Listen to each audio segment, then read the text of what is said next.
Opäť vám dám nahliadnúť do takého pracovného zábehu, ako to tu vyzerá v taký, dá sa povedať, že všedný deň.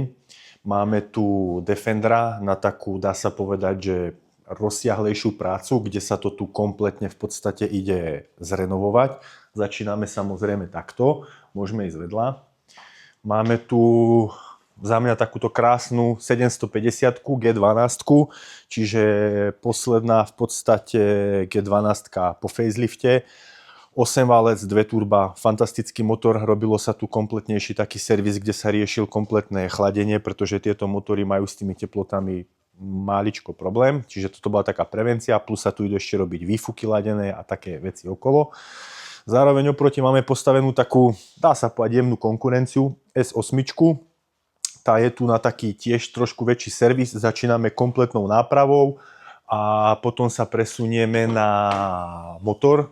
Nejde sa tu motor vyberať, nejdu sa tu robiť rozvody, má to v podstate docela nízky nájazd, má to nájazd myslím, že nejakých 140 000, ale ide sa robiť stred a predok motora, uvidíte možno v nejakých videách. A je tu samozrejme naša legendárna RS4 B5 2000, ktorá prechádza takým, že asi takým najbrutálnejším servisom spomedzi týchto aut, kde sa to auto stáva, že absolútne kompletné. Interiér, nápravy, motor, prevodovka, všetko.